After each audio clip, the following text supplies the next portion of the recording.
it's just crazy, just the way they're trying to hit everybody so hard with it. His lot rent is rising more than 50%, and he says it may force him to find a new place to live. Good evening, I'm Jessica Coons. That increase is happening at Candlewood Estates Mobile Home Park in Mahomet. Several neighbors have reached out to us to find answers. WCI3's Marley Capper joins us now. Marley, this is not the first time people living there have had issues. That's right. Back in November, we told you about a mother who was facing evictions. She and many others had worked out deals with the previous owner to help them pay back debt. But when Kodiak Property Management took over, they didn't honor those agreements. They actually handed out 20 eviction notices. Those have since been resolved, but neighbors say this new issue might still drive people out.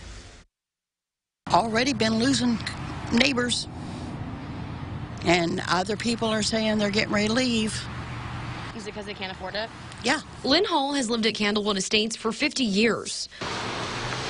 When she first moved in, lot fees were $36. Now she pays $330, which is the senior citizen rate. But come April 1st, she'll owe $525. Something's going to have to go in order for me to afford the increase in the rent, and I'm not sure what that's going to be. Could be food. I reached out to Kodiak Management Property. They say the increased lot fee is to accommodate for inflation and all the maintenance that is needed around the park.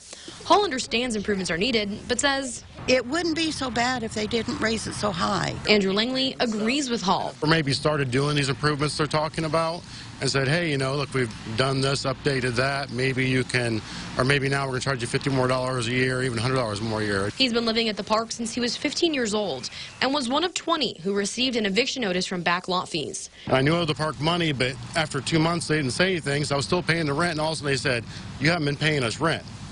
You're just paying the back rent, okay? There was no communication about it. Now he's considering moving from the park altogether. If this would have been me not making the money I'm making now, I'd had to live on the street because I couldn't afford the increase. Langley says rent is expensive everywhere else, so he's not sure where he can go. Neither does Hall. I might have to move in with my daughter.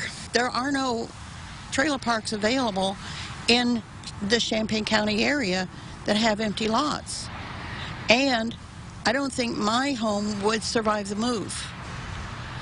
It's been there since '93.